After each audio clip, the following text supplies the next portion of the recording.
Hello there, my name is Brother Sean, and I would like to share with you in this short video, if I may, my own heart's responses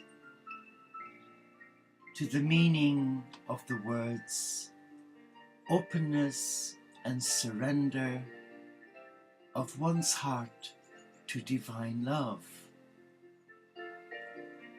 But first, let us just reflect for a moment on who we are,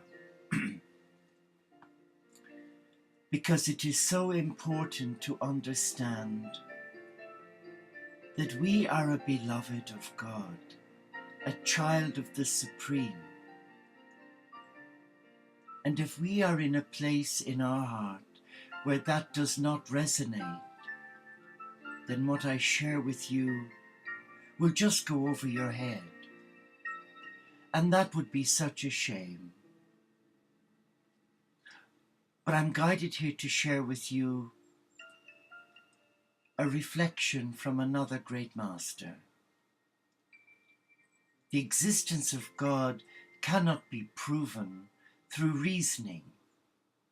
The arguments used are so weak, and it is an insult to the Lord to even imagine that reasoning, however subtle, will prove the existence of God.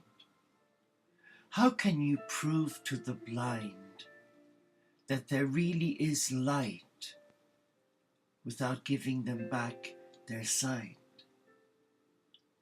So a spiritual master is not concerned with providing the existence of God, with proving the existence of God, or of a world we cannot see beyond our physical world.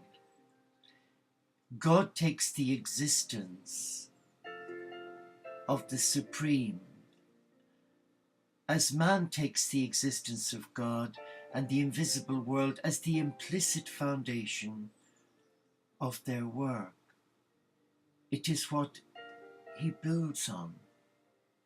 When he has to address his disciples, he does not ask himself whether or not they have faith. And because he acts in this way, the day will come when God is no longer a matter for doubt or questioning for them, and they will be able to communicate with the realities of the invisible world.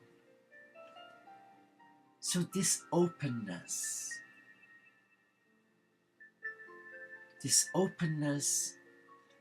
is rooted in a childlike trust.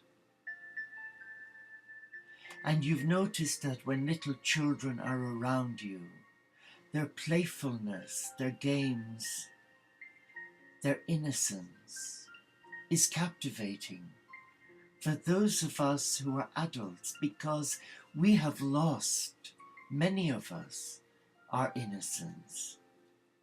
In order to survive in this world, we've had to compromise. We've had to make adjustments.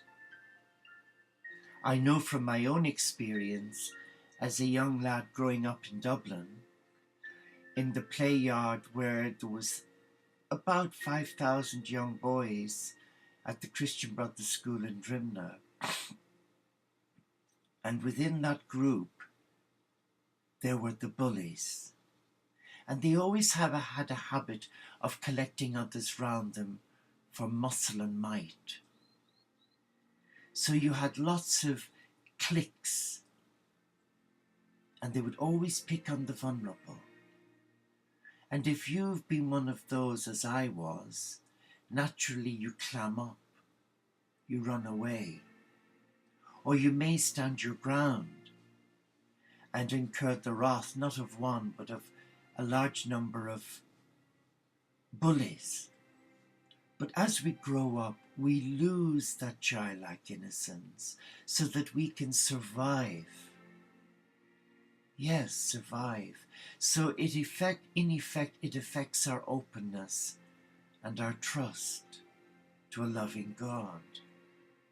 So for that openness to come as a gift of who we are, We have to allow the divine connect with us and empower our heart, remove brick by brick of the blocks that we have put there for our survival.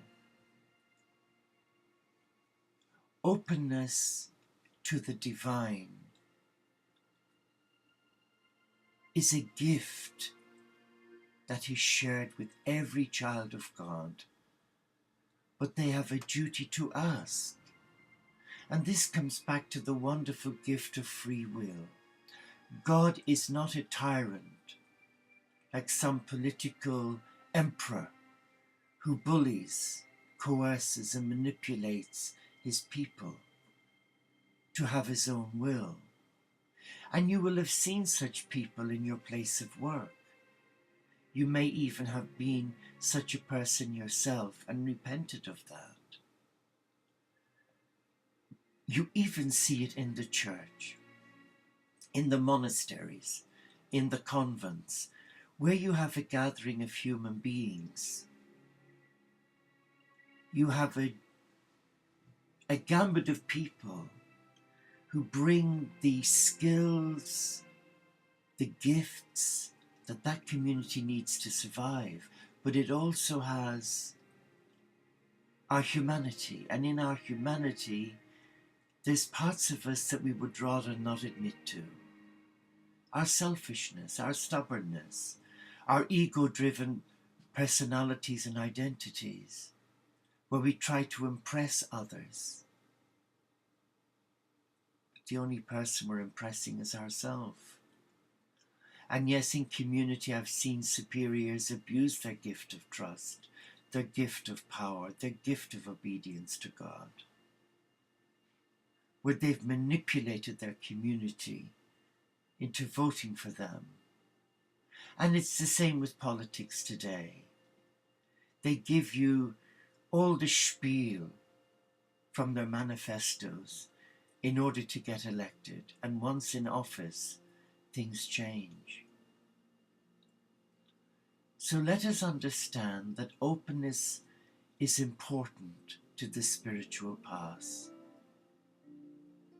But not only openness, but surrender, a dirty word to many people, because they come to the word surrender from the mind, and the mind does not like giving in or giving up or giving away.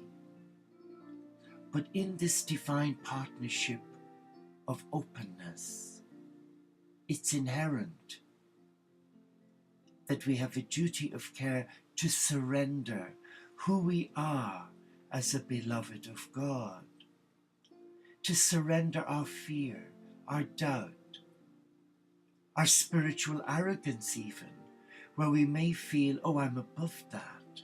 I don't need to do that because I've done A, B, C, and D, and I'm quite sufficient and capable. And do I really need to surrender my heart? Yes, you do. Because unless we surrender our heart to the Supreme, then there is no partnership, no relationship of love. And not to surrender, we're more or less saying, I want to go it alone. I don't need you. In fact, I don't need anybody, because I am self-sufficient. What is that saying to your heart? Well, for me, it's saying, I have become my own worst enemy. I've made a rod for my back. But let me lead to you what Jesus says.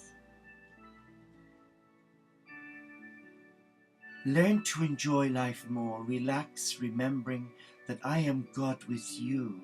I crafted you with enormous capacity to know me and enjoy my presence.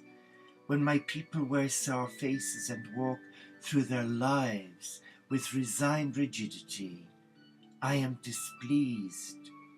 When you walk through a day with childlike delight, savoring every blessing, you proclaim your trust in me, your ever-present shepherd. The more you focus on my presence with you, the more fully you can enjoy life. Glorify me through your pleasure in me.